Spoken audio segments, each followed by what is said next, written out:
Before we get into the story, comment below where in the world you are watching from today, and if you like this story, don't forget to subscribe. Beneath the oak of winter. The snow had begun to fall with a silence that muffled the world, blanketing St. Nicholas Cemetery on the outskirts of St. Petersburg. It was the kind of quiet that pressed into your chest, making each breath feel like it echoed off the tombstones.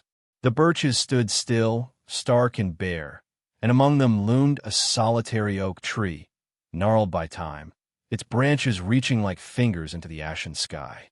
Luke Waverly stood there in a black wool coat, the collar turned up against the wind.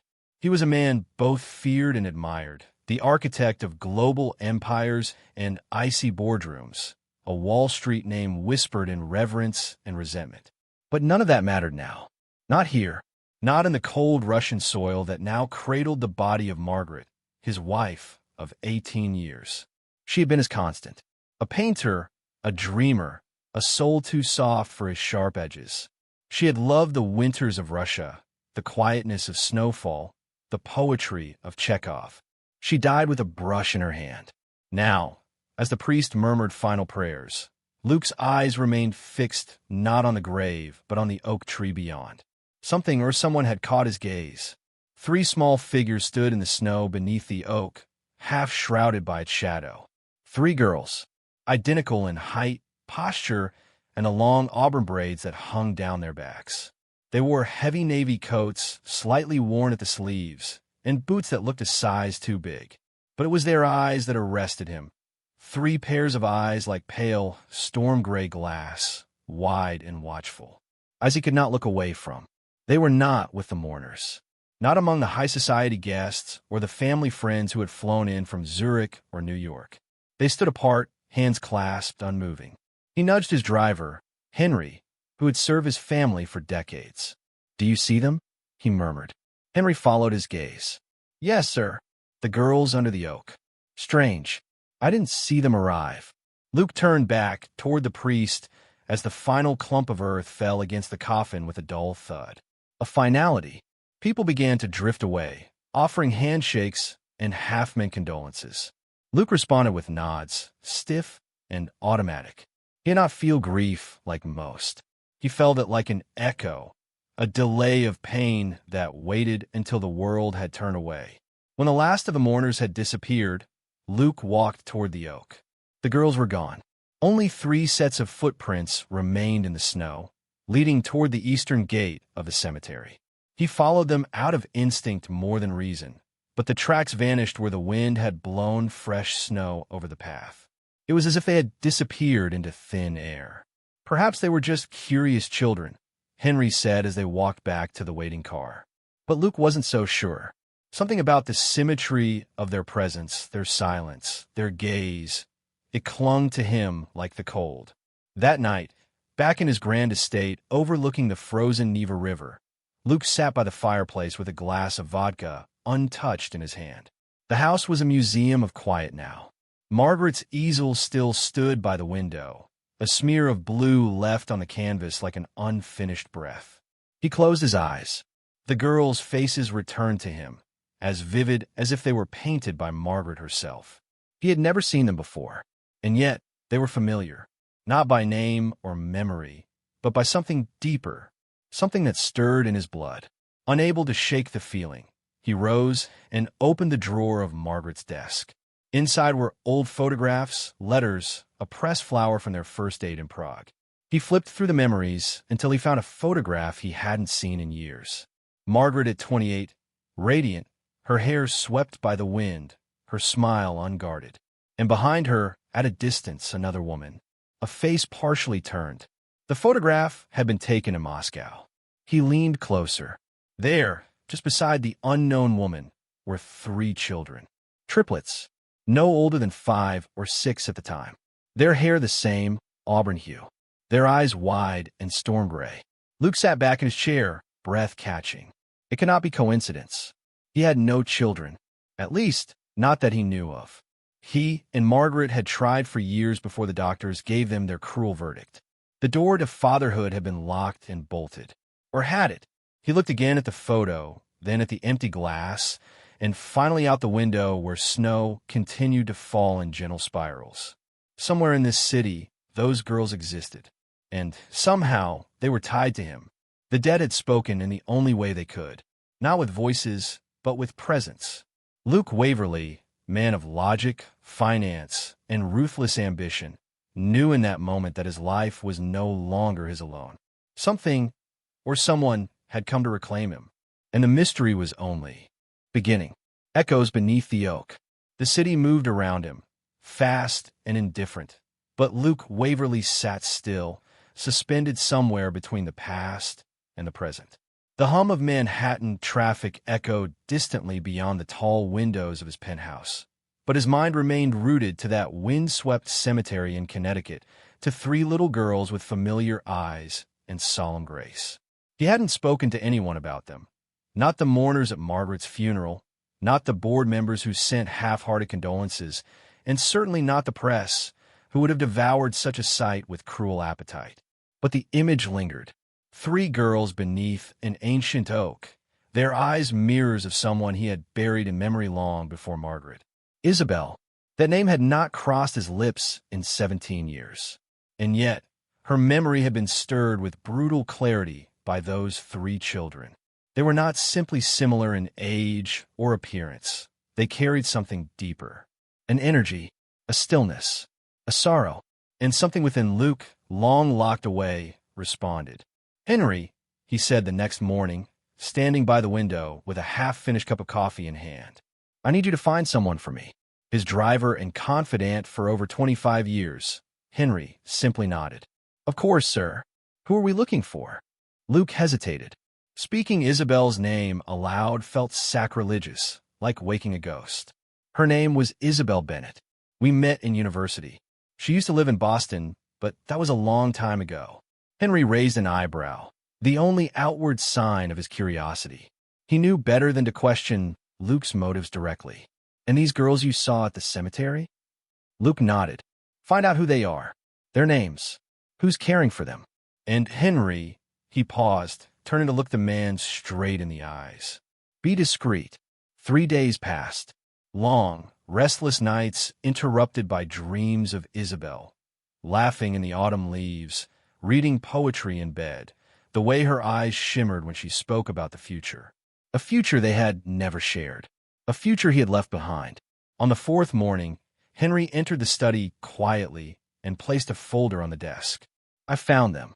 Luke closed the book he hadn't really been reading. His fingers hovered over the folder before flipping it open. Inside were printed photographs, copies of public records, and a death certificate. He saw them again. The three girls, captured in candid photos near a modest brownstone in Brooklyn. Their names were handwritten in Henry's neat penmanship: Ruby, Clara, and June Bennett. Ages 9. Triplets. Their mother, Henry said quietly, was Isabel Bennett. She passed away 4 months ago from acute myeloid leukemia. The girls are being raised by her younger sister, Amelia Bennett, who teaches English literature at a public high school in Brooklyn. Luke stared at the names. His throat tightened. "No father's name is listed on the birth certificates," Henry continued. "Isabel never married, and from what I could gather through her neighbors, she was extremely private, kept to herself, devoted to the girls." He turned the page and saw a photo of Isabel taken just a year ago. The image stole the breath from his lungs. She had aged, of course. Time had softened her features, added shadows beneath her eyes. But she was still Isabel. The same quiet fire, the same depth. Henry cleared his throat.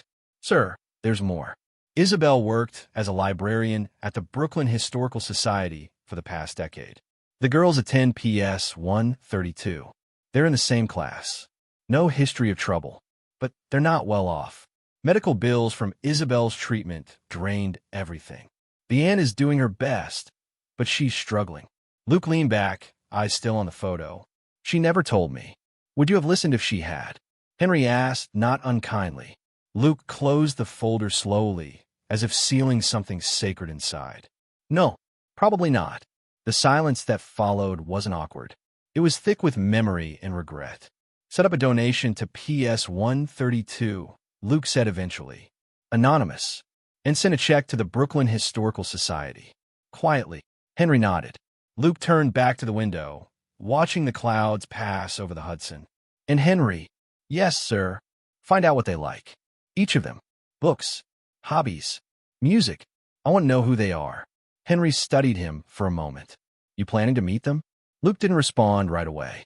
His voice was soft when it came. I don't know, but I can't look away anymore. That night, sleep eluded him again. He stood before the photograph of Margaret on the mantel. She had loved him deeply, and he had tried to love her back with all he had left. But some pieces of his soul belonged to only one person. And Luke was beginning to understand that Isabel had taken that piece with her when she walked away. Now, 3 little girls bore traces of that past, of that love. And Luke, once master of mergers and markets, felt utterly unprepared for the possibility that they might also bear his blood. He didn't know what came next, but he knew this. He would find a way to be near them, even if it meant being a silent shadow at the edge of their lives. For now, the silence between us.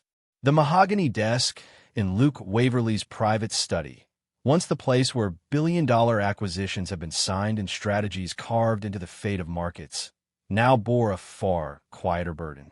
Spread across its polished surface were 3 birth certificates. 3 names. 1 date. Ruby Bennett.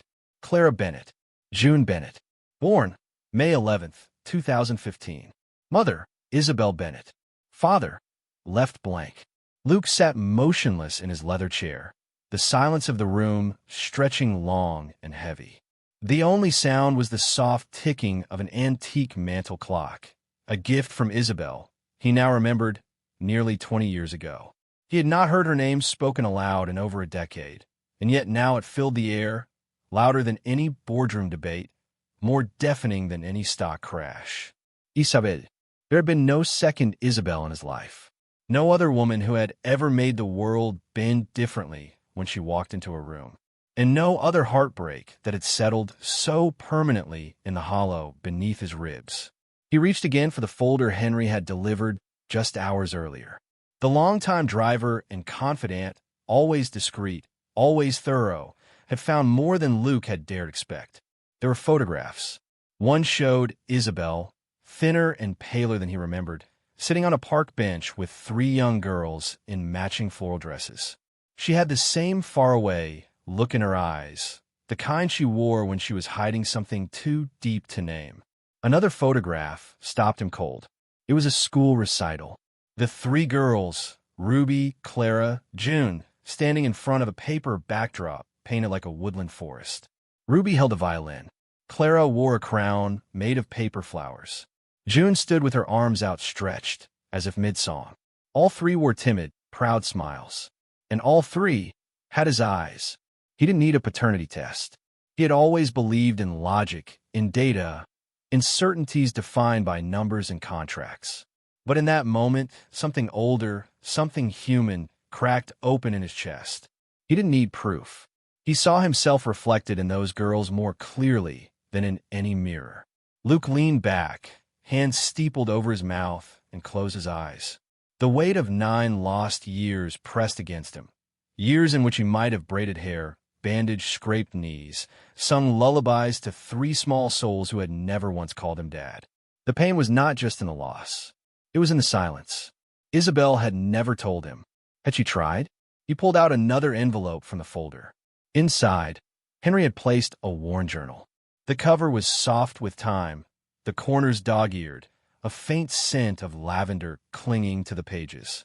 For my girls, the first page read, in Isabel's looping script, and beneath it, in smaller letters, "If I'm gone before you ask the questions." Luke read. He read until the sun dipped below the city's skyline and the room darkened, until the pages blurred from unshed tears. In between notes about school days and favorite lullabies, there were entries where Isabel wrote about their time together. Brief mentions, cautious and tender. He would have loved you. I believe that, even if he never gets to know you.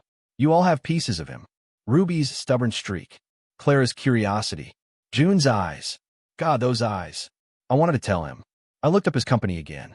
I even wrote a letter, but I couldn't send it. How do you interrupt someone's empire with your tiny, miraculous chaos? Luke closed the journal gently, as if not to wake the voices within. For years, he'd convinced himself that letting go of Isabel had been the only way forward, that their brief time together, a summer and a fall, no more, had been real but unsustainable. She had wanted children, a slower life.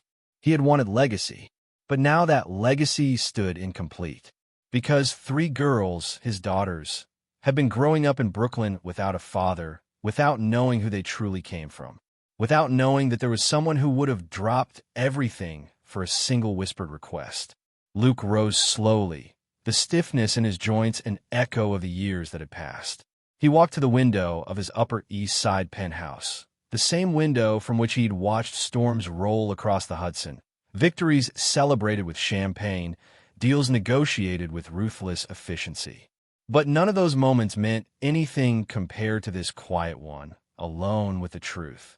He had 3 daughters. He had never held them. He had never heard them laugh. And worst of all, they had no idea he existed. Henry entered the room softly, as if feeling the change in the air. Luke turned, voice low. She never asked for anything. No, sir, Henry replied. But she gave everything. A silence passed between them. I want to meet them, Luke said. His voice did not tremble, but his hands did. Not as a father. Not yet. As someone who knew their mother, who admired her. Henry gave a slight nod. That can be arranged. Miss Amelia Bennett seems cautious, but not unkind.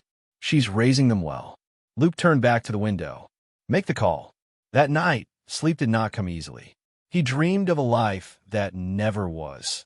Tiny hands gripping his finger, late-night stories read in hushed tones, 3 little heads resting on his chest as thunderstorm clouds passed overhead. When he awoke, the ache had not faded, but beneath it there was purpose, a quiet entrance into 3 lives. The first meeting took place on a rainy Wednesday afternoon at a modest little bookshop in Brooklyn called Willow and Page. It was the kind of place Isabel would have adored. Shelves packed with secondhand novels, a dusty old globe near the register, and the soft scent of paper and lavender that lingered like a memory. Luke stood by the front window, umbrella dripping on the mat, watching 3 girls in matching raincoats and distinct colored boots walk in. Ruby led the trio, her red boots splashing confidently through the puddles. Clara followed, her green ones moving with precision, as if each step was calculated. June trailed just slightly behind, purple boots scuffed but bouncing with unspoken delight. Behind them, Amelia Bennett offered Luke a cautious nod. Girls, this is Mr. Waverly, she said gently. He was a friend of your mother's. 3 pairs of eyes turned toward him. Curious, guarded, and something else. Recognition? No, that would be too much to hope for. Still, June tilted her head, studying him like she might a painting. You know Mama? Ruby asked, voice small but firm. Luke smiled gently. Yes, a long time ago. She loved this place. Said it felt like stepping into a quieter world.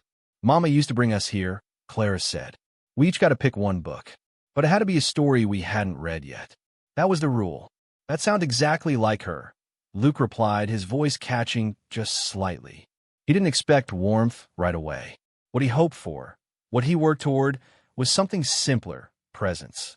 He let the girls explore, offering recommendations only when asked. June wanted something with animals. Ruby something adventurous. Clara, a mystery. He paid for their books quietly. Amelia raised an eyebrow, but said nothing. Over the weeks that followed, Luke became a gentle rhythm in the girls' lives. He appeared at quiet intervals, never uninvited, never overstepping. A weekend trip to the botanical gardens, where June insisted on naming every flower. An afternoon at a quiet cafe, where Clara asked why the sky turned pink at sunset.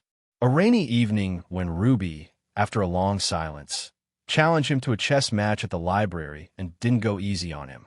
Every moment felt like a thread, and Luke wove them gently, never tugging too hard. He brought journals with leather covers and offered, without pressure, the idea that each girl could write about their days. June drew instead, filling pages with watercolor dreams. Clara wrote riddles and questions. Ruby scribbled stories about storms and girls who survived them. Once, When he praised Ruby's writing, she shrugged but didn't hide the small smile that crept on her lips. One night, after a particularly quiet dinner, Amelia walked Luke to the stoop. Rain tapped softly against the railing. "They like you," she said without turning. "That means more than I can say," Luke replied. She glanced at him. "They still don't know." "No, and they won't. Not until they're ready. Not until you think they're ready." Amelia studied him for a moment longer. "I believe you mean that. Edo. Then keep showing up. Not big, just real. That's what they need." He nodded. "I will." By the third month, June reached for his hand as they crossed the street. Clara started asking him questions she usually reserved for encyclopedias. And Ruby, one cold afternoon at the ice cream parlor, handed him a spoon and asked if he wanted to share. Luke accepted, and in that quiet, unspoken way children sometimes understand what adults cannot say, the door opened a little wider. He wasn't their father. Not yet. But he was something. Someone who stayed. The letter beneath the dust. The afternoon sun spilled like warm honey through the bay windows of Amelia Bennett's modest brownstone in Park Slope. Clara had been dusting the tall bookshelf that sat like a silent sentinel in the corner of the living room. A piece of furniture so packed with memories it seemed to exhale the past with every creak. Her cloth paused mid-swipe when her hand brushed against a slim, faded envelope tucked behind a row of poetry books. "Ruby? June? Come here. I think I found something." Her sisters patted in, socks whispering across the hardwood floor. Ruby raised an eyebrow as Clara pulled the envelope into view. It was brittle with age, sealed with a dab of wax that had long since cracked. Across the front, in their mother's handwriting, were the words, "To my daughters when the time feels right." Amelia, overhearing the shift in the room's energy, appeared from the kitchen, drying her hands on a dish towel. She said nothing, only nodded slowly as Clara held out the letter. "She asked me not to give this to you until you were ready," Amelia said softly. "I guess. Maybe you are." The girls gathered on the couch, their shoulders brushing, hearts quickening. Clara carefully peeled open the envelope. Inside was a single sheet, folded 3 times. Isabel's handwriting flowed across the page like wind over water, steady, clear, and unflinchingly gentle. "My dearest girls, if you're reading this, it means I'm no longer there to answer the questions you've held quietly in your hearts. First, let me tell you how deeply, completely, and joyfully I loved you. You are my life's greatest work, my wildest dream come true. I know you must wonder about your father. His name is Luke Waverly. Yes, the same man whose name might appear in newspapers or on the television. But to me, he was never the empire, the headlines, or the fortune. He was a boy I met in college, with eyes that saw right through to the soul of things. He loved ideas, music, rainy mornings. And he loved me, for a time." June inhaled sharply. Ruby reached out and took her hand. We were young. He had dreams carved from steel and ambition. I knew the kind of life he was headed toward, and I knew I could never ask him to stay. When I found out I was pregnant, he was already continents away. I wanted to tell him. I wrote letters. I even flew to one of his public talks once, but left before he saw me. I suppose. I was afraid. Afraid he'd feel trapped. Afraid he'd resent me, and by extension you. So I made a choice. I chose to raise you on my own. Not because he wouldn't have cared, but because I didn't want his love, or your lives, to be something squeezed between meetings and mergers. I never wanted you to feel like an afterthought. You deserve to be someone's first everything. The room fell into a deep silence. Even the usual Park Slope noise outside, dogs barking, buses groaning down the street, seemed to hold its breath. I do not regret that decision. Not once. Watching you become who you are has been the greatest privilege of my life. But I understand if you're curious. If someday you wish to find him, to ask your questions, to know the part of yourselves that came from him, I want you to know this. You have that right. It is your choice. Not mine. Not his. Yours. All I ask is that you seek answers not from anger, but from longing. Not with expectations, but with open hearts. He may surprise you, or he may not. Either way, remember, being loved starts from within. And you, my darling girls, We're loved from the very first heartbeat. With everything I was and still am, Mom. Tears shimmered in all three girls' eyes. June buried her face in a pillow, and Ruby wrapped an arm around her. Clara held the letter against her chest like it might still carry warmth from their mother's hands. Amelia sat beside them, her voice thick with emotion. She read that letter out loud to me once, right after she wrote it. Said it was the bravest thing she'd ever written. Ruby looked up, voice trembling but determined. "And Amelia, did you know him? Luke Waverly?" Amelia nodded slowly. "I met him once, briefly, before everything changed. He wasn't a bad man. Just young, full of fire, looking at the stars and forgetting the hands that held him." Clara, ever the quiet one, spoke next. "Do you think you want to know us now?" "I think," Amelia said gently, "that the man he is now might regret never having known you. And that kind of regret, it softens people." Outside, the light shifted. A breeze swept through the open window, rustling the curtains like a whisper from the past. They sat in silence for a long while, the letter still open on Clara's lap, a thread finally pulled loose from years of mystery and wonder. The ache of their mother's absence still lingered, but in that moment, they felt her presence more clearly than ever. June was the first to speak again. "I want to meet him, not because I need a dad, but because I want to know where half my story begins." Ruby nodded. "Me too." Clara folded the letter once more, her fingers steady this time. "But we do it our way, on our terms. No expectations. Just truth."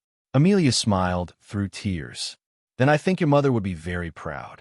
Far away, across the city, Luke Waverly sat in his study, staring at a photograph of Isabel tucked into an old journal. He didn't know it yet, but 3 lives were beginning to turn quietly, inevitably, toward his. And nothing would ever be the same again. 3 rooms, 3 dreams. The afternoon sun filtered through the wide windows of Luke Waverly's Upper East Side apartment, casting long golden shafts of light across the newly delivered blueprints sprawled out on his dining table. The city outside bustled with energy as always, but inside, the apartment had grown quieter in recent weeks. It was no longer just a sanctuary for a solitary billionaire.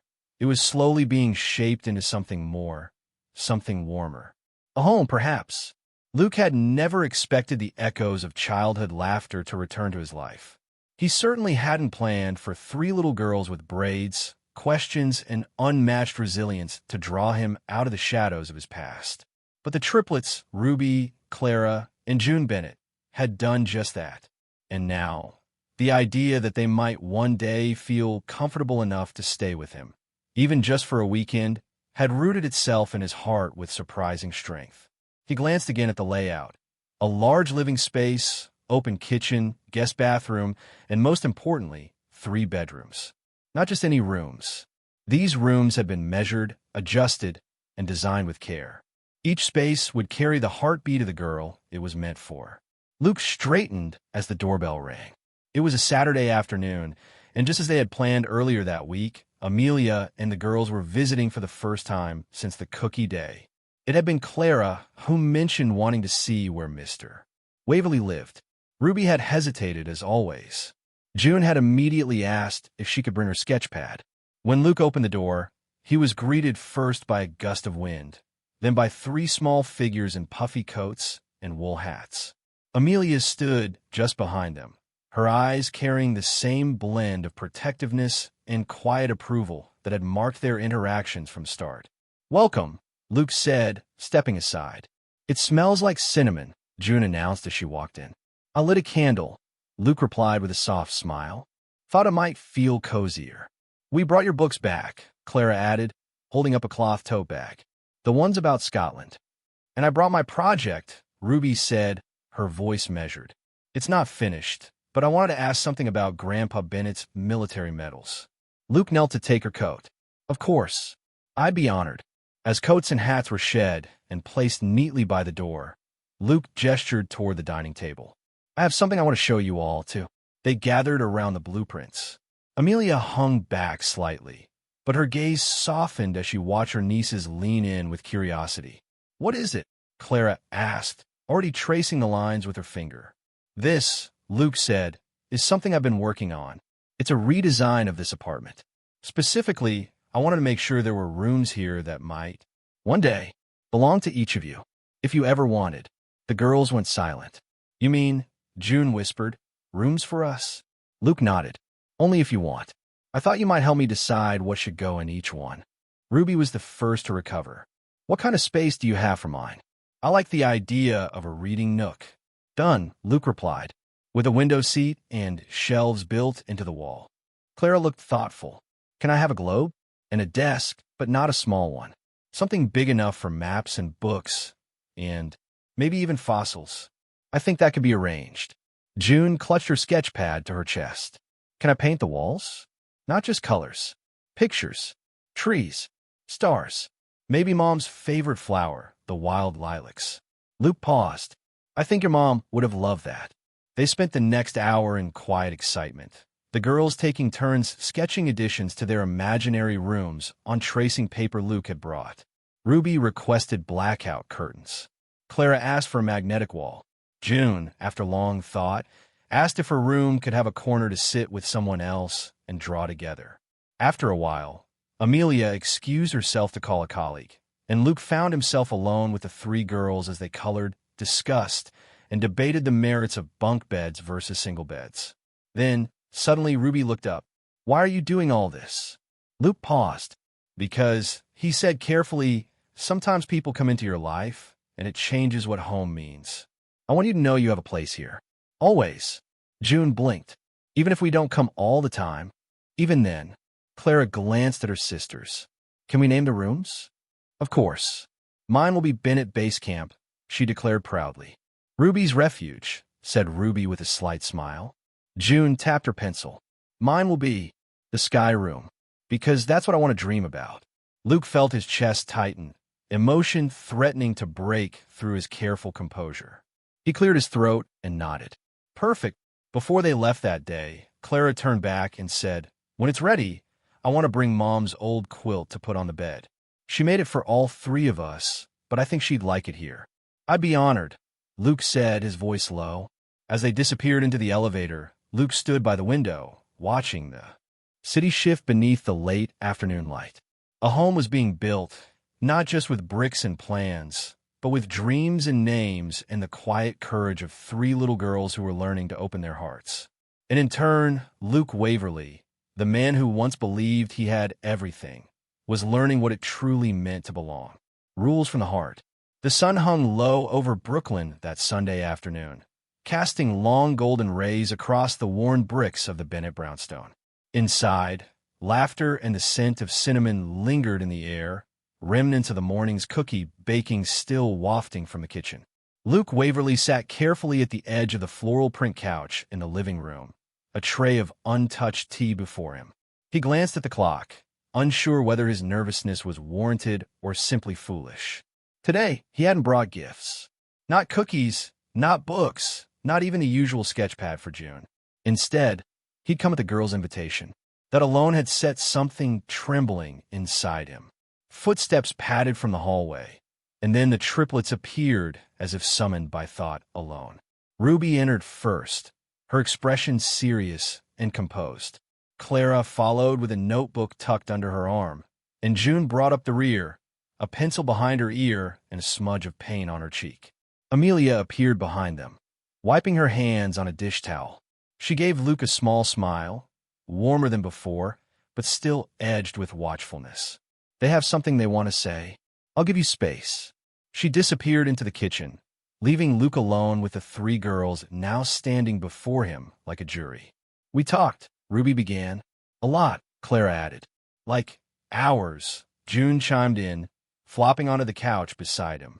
Luke straightened, folding his hands together. We made a list, Clara announced, opening her notebook, of rules, if you're going to keep being around. Rules? Luke echoed, uncertain. Ruby nodded solemnly.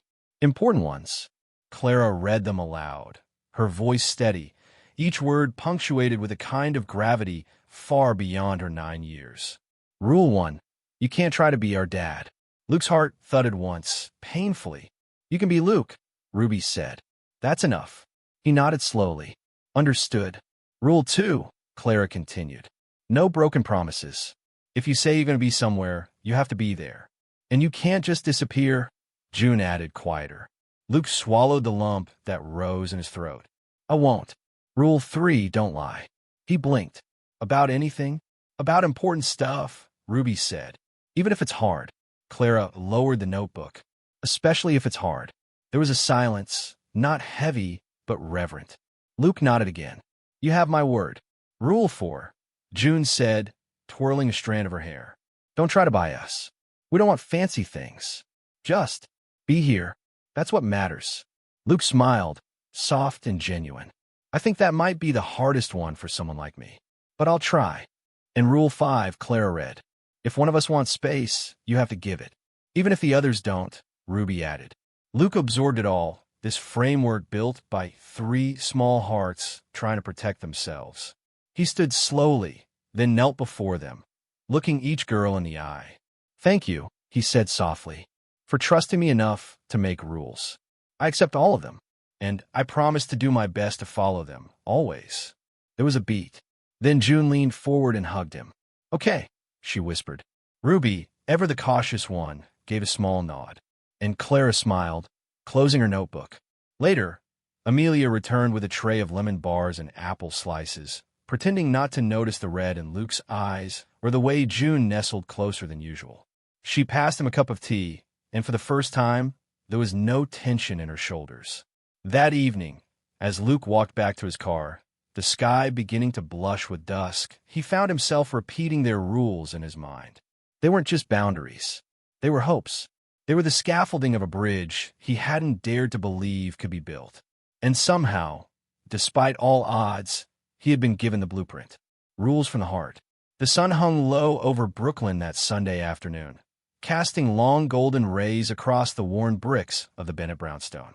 Inside, laughter and the scent of cinnamon lingered in the air, remnants of the morning's cookie baking still wafting from the kitchen.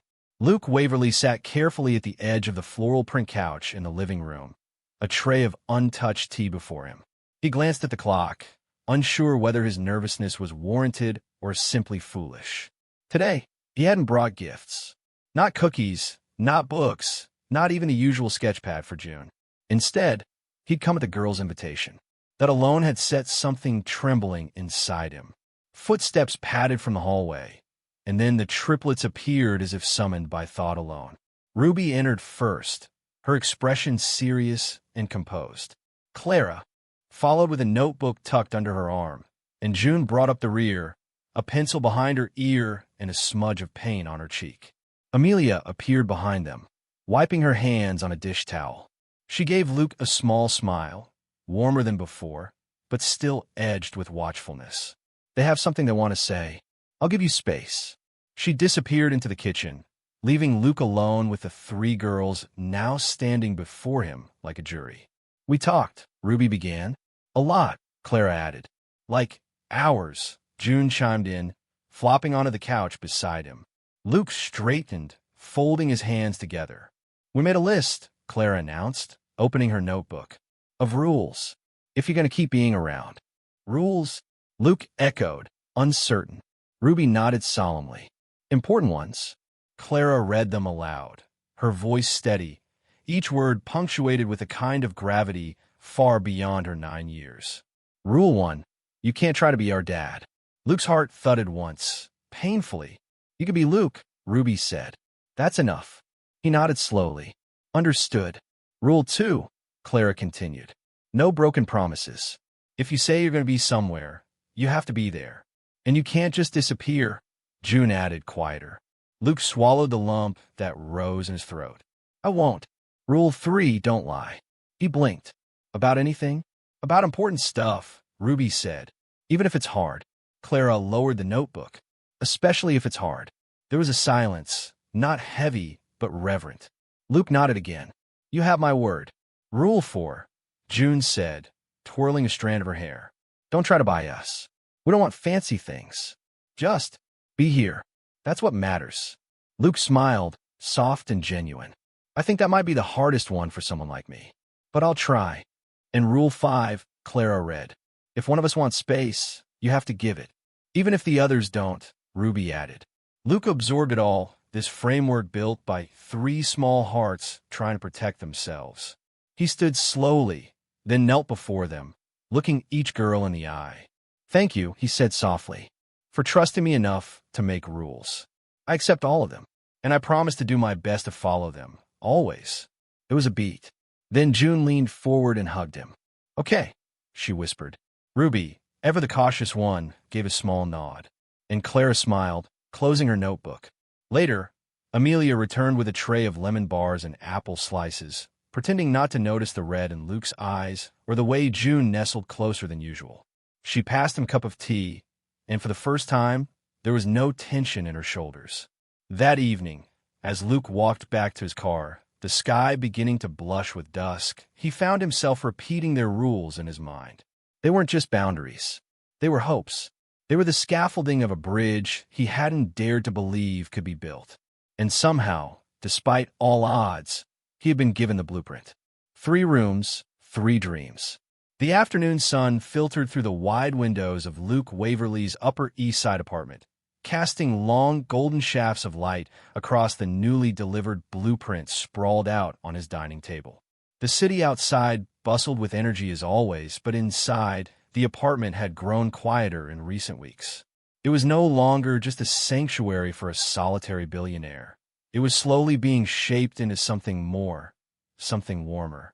A home, perhaps. Luke had never expected the echoes of childhood laughter to return to his life. He certainly hadn't planned for 3 little girls with braids, questions, and unmatched resilience to draw him out of the shadows of his past. But the triplets, Ruby, Clara, and June Bennett, had done just that. And now, the idea that they might one day feel comfortable enough to stay with him, even just for a weekend, had rooted itself in his heart with surprising strength. He glanced again at the layout. A large living space, open kitchen, guest bathroom, and most importantly, 3 bedrooms. Not just any rooms. These rooms had been measured, adjusted, and designed with care. Each space would carry the heartbeat of the girl it was meant for. Luke straightened as the doorbell rang. It was a Saturday afternoon, and just as they had planned earlier that week, Amelia and the girls were visiting for the first time since the cookie day. It had been Clara who mentioned wanting to see where Mr. Waverly lived. Ruby had hesitated, as always. June had immediately asked if she could bring her sketch pad. When Luke opened the door, he was greeted first by a gust of wind, then by 3 small figures in puffy coats and wool hats. Amelia stood just behind them, her eyes carrying the same blend of protectiveness and quiet approval that had marked their interactions from the start. "Welcome," Luke said, stepping aside. "It smells like cinnamon," June announced as she walked in. "I lit a candle," Luke replied with a soft smile. "Thought it might feel cozier." "We brought your books back," Clara added, holding up a cloth tote bag. "The ones about Scotland." "And I brought my project," Ruby said, her voice measured. "It's not finished, but I wanted to ask something about Grandpa Bennett's military medals." Luke knelt to take her coat. "Of course. I'd be honored." As coats and hats were shed and placed neatly by the door, Luke gestured toward the dining table. "I have something I want to show you all, too." They gathered around the blueprints. Amelia hung back slightly, but her gaze softened as she watched her nieces lean in with curiosity. "What is it?" Clara asked, already tracing the lines with her finger. "This," Luke said, "is something I've been working on. It's a redesign of this apartment. Specifically, I wanted to make sure there were rooms here that might, one day, belong to each of you, if you ever wanted." The girls went silent. "You mean," June whispered, "rooms for us?" Luke nodded. "Only if you want. I thought you might help me decide what should go in each one." Ruby was the first to recover. "What kind of space do you have for mine?" "I like the idea of a reading nook." "Done," Luke replied, "with a window seat and shelves built into the wall." Clara looked thoughtful. "Can I have a globe?" "And a desk, but not a small one. Something big enough for maps and books, and maybe even fossils." "I think that can be arranged." June clutched her sketch pad to her chest. "Can I paint the walls? Not just colors. Pictures. Trees. Stars. Maybe Mom's favorite flower, the wild lilacs." Luke paused. I think your mom would have loved that. They spent the next hour in quiet excitement, the girls taking turns sketching additions to their imaginary rooms on tracing paper Luke had brought. Ruby requested blackout curtains. Clara asked for magnetic wall. June, after long thought, asked if her room could have a corner to sit with someone else and draw together. After a while, Amelia excused herself to call a colleague, and Luke found himself alone with the three girls as they colored, discussed, and debated the merits of bunk beds versus single beds. Then suddenly Ruby looked up. "Why are you doing all this?" Luke paused. "Because," he said carefully, "sometimes people come into your life, and it changes what home means. I want you to know you have a place here. Always." June blinked. "Even if we don't come all the time." Even then, Clara glanced at her sisters. "Can we name the rooms?" "Of course. Mine will be Bennett Base Camp," she declared proudly. "Ruby's Refuge," said Ruby with a slight smile. June tapped her pencil. "Mine will be the Sky Room, because that's what I want to dream about." Luke felt his chest tighten, emotion threatening to break through his careful composure. He cleared his throat and nodded. "Perfect." Before they left that day, Clara turned back and said, "When it's ready, I want to bring Mom's old quilt to put on the bed. She made it for all three of us, but I think she'd like it here." "I'd be honored," Luke said, his voice low. As they disappeared into the elevator, Luke stood by the window, watching the city shift beneath the late afternoon light. A home was being built, not just with bricks and plans, but with dreams and names and the quiet courage of three little girls who were learning to open their hearts. And in turn, Luke Waverly, the man who once believed he had everything, was learning what it truly meant to belong. When walls remember, it had rained the night before, one of those soft, whispering spring showers that left the world smelling like wet soil and beginnings. Luke Waverly stood outside the quiet brownstone, holding a set of antique brass keys in his palm, the weight of them steadier than the thoughts swirling in his chest. This wasn't just a property he'd purchased. It was a home he was about to offer three little girls who still didn't know they carried his blood in their veins. The contractor, a quiet man named Elias, waited beside him. "Everything's finished, Mr. Waverly. We followed your plans to the letter." Luke nodded, then unlocked the door. The scent of sawdust mingled faintly with lavender-scented cleaning products. The space inside was warm, filled with soft light filtering through gauzy curtains. It didn't look like a billionaire's sleek modern apartment anymore. It looked like a place where someone might kneel on the floor to tie a child's shoe. He stepped inside the hallway first. The floors had been refinished in reclaimed oak. On the wall, an old wooden plaque read, "Where love grows, life blooms." "They're coming this afternoon," he said, more to himself than Elias. "They think they're helping me choose curtains." Elias offered a faint smile. "They'll be surprised." Luke entered the first room on the left, Ruby's room. A cozy nook painted a soft fern green. Wall-to-wall bookshelves lined with age-appropriate classics and poetry collections Isabel once loved. A small window seat looked out onto a tree-lined street with cushions in shades of cream and rose. On the desk, a fountain pen set waited in its velvet box. Next was Clara's room. Painted a twilight blue, it had a ceiling dotted with glow-in-the-dark constellations. A telescope stood by the window, already adjusted to face the stars. The desk was filled with science kits, and a poster of Katherine Johnson hung over the headboard. In the corner, a soft bean-bag chair for late-night reading and wondering. Then June's room. A wash of lavender and pale gold bathed the walls. An easel sat in the sunlight near the window, beside it a small cart filled with paints, brushes, and canvases. Sketchbooks lined the shelves, and a soft rug with swirling colors made the floor feel like walking on a dream. Luke ran a hand across the back of the little chair. He could almost see June here already, barefoot, humming while she painted. But it was the last room that made him pause longest. The memory room. It had been Isabel's favorite shade of pale wheat. Along the far wall, he had arranged 3 framed photographs. Isabel with each of the girls as babies, holding them in hospital blankets. In the center, an older photo, him and Isabel during their university days, laughing near the campus fountain. A small antique writing desk held her journals, letters, and a music box that still played the lullaby she'd sung to the girls. This room wasn't meant to be a shrine. It was meant to be a presence, a reminder. When the doorbell rang that afternoon, Luke felt a tremble in his chest. He opened it to see the girls standing on the stoop with their Aunt Amelia, who arched an eyebrow at the bouquet of fresh tulips in his hand. "We brought cookies," June announced, holding up a tin. "And questions," Ruby added, always the cautious one. Clara peered past him into the hallway. "Does it still smell like paint?" "Only a little," Luke said. "Come in. I want to show you something." He didn't rush them. Let them wander through the hallway, taking a framed quote, the coat hooks placed just their height. When he finally guided them toward the back bedrooms, he kept his voice low. "I thought maybe, just maybe, you like a space here, too. Not just visits. Something more." Ruby walked into her room first and stopped cold. This is Jane Eyre," she whispered, eyes scanning the books. "And Emily Dickinson." Clara ran her fingers across the telescope. "You remembered I liked Saturn." June sat down beside her easel and stared at the blank canvas, blinking fast. "There's so much light in here. It's like it was waiting." Amelia stood quietly in the doorway, her hand pressed to her chest. "I want you to feel at home," Luke said. "Not just welcome. Wanted. Known." Ruby turned to him, eyes wide. "Why are you doing this for us?" "Really?" Luke crouched to her level, heart open.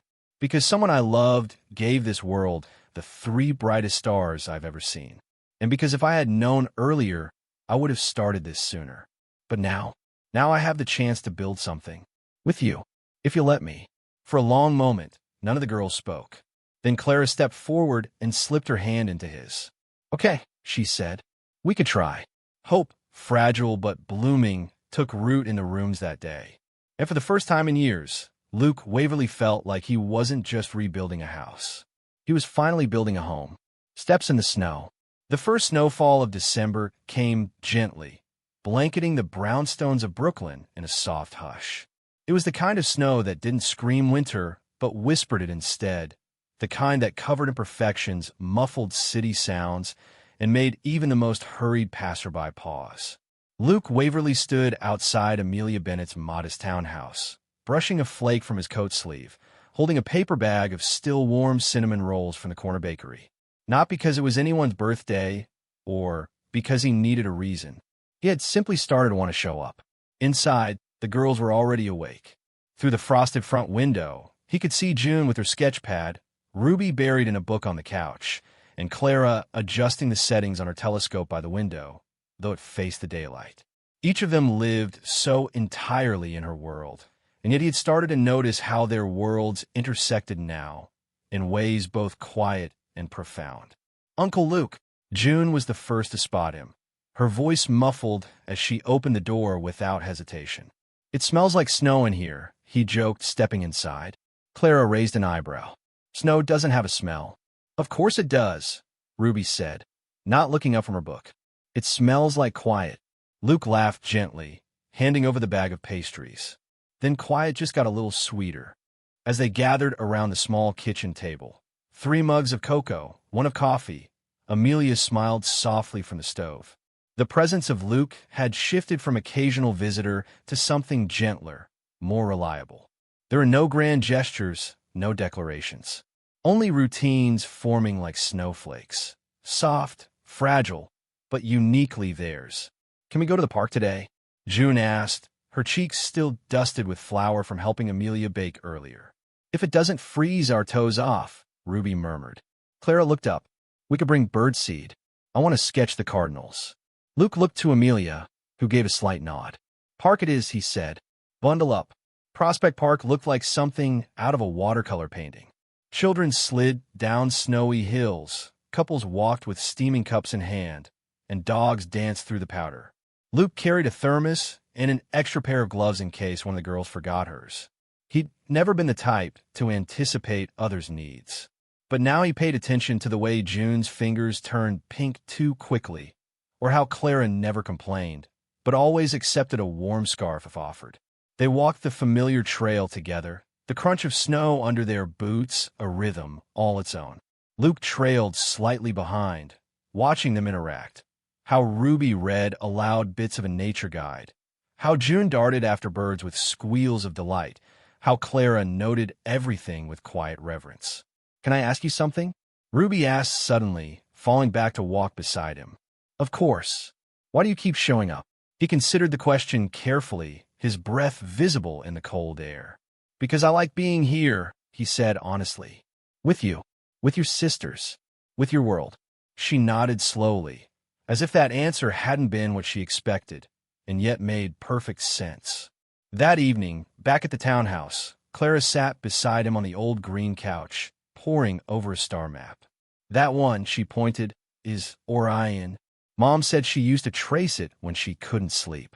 Luke looked at the tiny stars drawn on the paper. "I used to trace it too," he whispered, and they sat there, quietly tracing it together.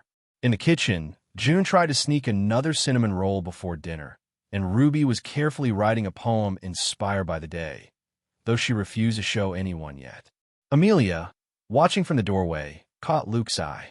There was something in her look, a mix of gratitude and guarded hope. "You're staying for dinner?" she asked. "If it's not too much trouble." "You brought cinnamon rolls," she smiled. "That makes you family." They sat down to soup and bread and laughter. June told a story about a bird nearly stealing Clara's hat. Ruby read her poem aloud after some coaxing, and Clara insisted they plan a stargazing night soon. Later, as Luke slipped his coat on by the door, June tugged at his sleeve. "You'll come next weekend too, right?" He looked down into her hopeful eyes, then at her sisters, then at Amelia. And in that pause, the weight of decades of absence threatened to speak for him. But instead, he smiled. "I wouldn't miss it for the world." Outside, snow continued to fall, covering the old footprints. Inside, the warmth remained, not from the fire, but from something quietly mending, like a family, beginning again, the day the silence ended. The morning air was soft with spring, just a whisper of warmth stirring through the trees in Central Park. Luke Waverly sat on the worn bench near the pond where the girls loved to feed ducks on Saturdays. The city was waking up slowly, with joggers and dog walkers dotting the winding paths, unaware that for one man, this day carried the weight of a lifetime. He had brought a small paper bag with bread crusts, just like Clara liked. June preferred to crumple the pieces small with her fingers before tossing them, and Ruby always counted the ducks. A quiet ritual, simple in appearance, but rich with the kind of peace he had never known in his life of corporate dominance and glass tower boardrooms. Luke's eyes were drawn to the path winding toward him, and there they were, Ruby, Clara, and June, walking side by side with their usual uncanny synchronicity. They no longer wore matching jackets, insisting on expressing their individuality, yet they moved with the same grace that reminded him so achingly of Isabel. Charlotte trailed behind, giving them space, allowing the moment to unfold without adult interference. As the girls approached, Luke stood, brushing crumbs from his coat, suddenly unsure of what to say. They had grown, maybe only a few inches, but enough to make him realize time was passing too quickly. The curls in June's hair had lengthened. Clara now wore glasses, and Ruby's once silent confidence had begun to find voice. "Hi, Grandpa Luke," June teased gently, a joke they shared after a passerby once mistook him for their grandfather. "Hey now," Luke replied with mock indignation, kneeling to greet them. "Let's keep the age jokes to A. minimum. I brought bread." They settled on the bench, scattering crumbs and commentary in equal measure. The ducks paddled closer, and for a while, it was only the rustle of feathers and the laughter of children. Then Ruby, always the one to break silences with truth, turned to him. Her expression was steady, but her voice trembled ever so slightly. "We know, you know." Luke stilled. Clara removed her glasses, as if that would make her words clearer. "We knew before Mom died. Not all the details, but we knew she loved someone who didn't stay. We found her letters, the ones she never sent." June reached out and gently took Luke's hand. Her voice was barely above a whisper. "We know you're our dad." The world seemed to stop, not with a crash, but with a hush so complete that even the ducks fell silent. Luke looked at them, truly looked. Each face held a piece of Isabel. Ruby's quiet fire, Clara's careful mind, June's depth of feeling. They were hers, yes, but they were also his. He swallowed, tried to find words that didn't sound like excuses. I wanted to tell you, so many times, but I was afraid. Not of you, never of you. I was afraid of taking something from you, of stepping in too late. Ruby nodded. We figured that too. And Amelia said you're not the same man from back then. She said grief changes people, but love can save them. Clara added, we weren't angry. We just needed time to be ready. And now we are. Luke felt his heart, so long-walled and behind schedules and structures, soften like spring thaw. Do you think, he asked carefully, we could start again? Not as strangers, but as a family. June leaned against him. We already have. Charlotte approached then, her face unreadable. Ruby stood and walked to her, whispering something that made Charlotte blink rapidly and nod. That evening, Luke sat alone in his apartment's memory room. The photo of Isabel smiled down at him from the wall, her arms around 3 toddling daughters.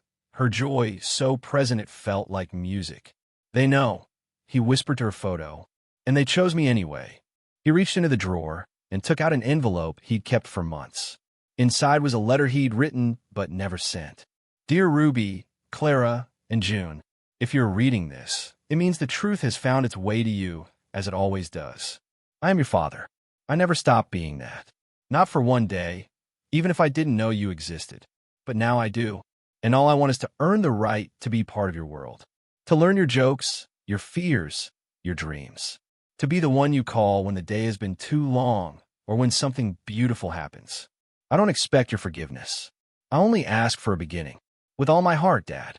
Luke folded the letter back into the envelope, but this time he didn't hide it. He placed it on the bookshelf in plain sight, just in case one of them ever wanted to read it. Spring, he thought, isn't just a season. It's a promise. And today, that promise was made flesh in the laughter of 3 daughters who knew the truth and still chose love. A quiet legacy, a loud love. The first snowfall of the season fell gently over New York, blanketing the city in soft white hush. In the early morning hours, the lights in Luke Waverly's penthouse glowed, not with the shimmer of power or late-night deals, but with something simpler. The warmth of pancakes sizzling, cocoa simmering, and laughter echoing from the kitchen. Luke stood barefoot on the heated tile, apron tied unevenly, flipping blueberry pancakes under the watchful eye of Ruby, who insisted that burnt edges were not acceptable. Clara was adjusting the telescope by the living room window, trying to capture the moon's last glint before the sun fully rose. June sat at the kitchen counter, sketching the snowy street below with charcoal-streaked fingertips. This was his life now. It had been a year since the girls discovered the truth at Isabel's grave. A year since they whispered that one sacred word he never thought he'd hear again, Dad. And in that year, Luke had found the life he never knew he needed. The Isabel Bennett Foundation had quietly opened its doors that spring. Its mission was simple but profound, to help single mothers and orphan children find not just shelter, but dignity and hope. Luke poured his time, not his money, into the foundation, interviewing directors, sitting in classrooms, reading letters from mothers who had faced the same crossroads Isabel once did. The Wall Street Journal called it his soft retirement. Forbes speculated about a legacy pivot, but Luke ignored the headlines. His real work was at home. He became a man of routines, school drop-offs, packed lunches with handwritten notes, ballet recitals, poetry nights, science fair projects. His calendar no longer tracked mergers, but parent-teacher meetings and field trip dates. The stock ticker in his home office had been replaced by framed sketches June drew of the family, always 4 figures. Now, there were moments when doubt crept in, when Harper had a nightmare and called out for Isabel instead of him, when Clara pulled away during a storm and retreated into silence, when June, usually his shadow, became moody and unreachable. But those were the moments that reminded him love wasn't about perfection. It was about presence. One Saturday, as they decorated the apartment for the holidays, Clara climbed a stepladder to hang paper stars and paused. Dad! Luke looked up from untangling lights. It still startled him sometimes, that word. a tremble beneath the joy. Yes, sweetheart. Did you ever wish you had a dad like you're being to us? He blinked, the question piercing straight through the soft places he thought age had hardened. Every single day, he said finally, and I think maybe that's why I try so hard now. Clara nodded solemnly. You're doing okay. Not perfect, but okay. Ruby, walking past with a tray of cinnamon ornaments, added, that's her version of a compliment. June giggled from the couch. She means you're doing great, Dad. He looked at them, 3 bright sparks of the woman he had loved, now lighting every corner of his world. Later that night, after the girls had gone to bed and the apartment glowed with soft golden light, Luke sat in the memory room. He had added a new photograph, the 4 of them in Central Park, bundled in scarves, laughing. He lit a single candle beside Isabel's photo and whispered, "Thank you for trusting me. Thank you for giving me this chance." The city outside pulsed with its usual urgency. But within these walls, time slowed. A legacy had shifted, not marked in dollars, but in dinners shared, in tears wiped, in small hands holding his as they crossed a street. Luke Waverly, once the untouchable man of numbers, had found his purpose in names spoken at bedtime, in drawings taped to the fridge, in the silent trust of 3 daughters who had chosen to let him in. And in the hush of falling snow, love lived loudly. In a world full of chaos and pressure, where success is often measured by wealth, power, and status, the story of Luke Waverly and his 3 little daughters serves as a gentle but profound reminder. The true value of life isn't found in what we possess, but in how we show up for others. Luke, a man who had spent his entire life building a financial empire and seemingly had it all, only began his most important journey after losing his wife and unexpectedly crossing paths with shadows from his past. That journey, one of becoming a father, wasn't about grand gestures or perfect timing. It was about healing, about love, about choosing presence over perfection. This story isn't just about a family reunion. It's about restoration for the girls who had lost their mother and for a man who never realized what he'd been missing. Every act of Luke's, whether baking cookies, picking the right book for each child, or designing the memory room to honor their mother, spoke louder than words. Love, in its truest form, isn't always loud. It's found in patience, consistency, and showing up again and again. In today's fast-paced world, we're often swept up in work, obligations, and outside expectations. We postpone calls, hugs, family dinners, thinking there will always be time. But like Isabel, the girl's mother in the story, there are people who give quietly, who carry the weight alone, who love deeply without asking for anything in return. And there are relationships we think are lost that still have a chance, if we're willing to open our hearts. The greatest lesson Luke teaches us isn't just about redemption. It's about choosing to slow down, listen, and give, even if it's late. It's realizing that we can always begin again. We don't need the perfect past, just a heart willing to try. For older adults, those who've experienced loss, made difficult choices, or felt loneliness, this story reminds us that life is never too far gone to love again, to forgive, or to become something meaningful to someone else. We can't go back and start over, but we can begin today to write a different ending. Because sometimes a small hand reaching out, a soft dad, or simply being there when it matters most, that's enough to change everything. Before we go, I'd love to hear from you. Where are you watching from? Are you tuning in from the heartland of America, a quiet countryside, or maybe a bustling city dreaming of open fields? Drop a comment.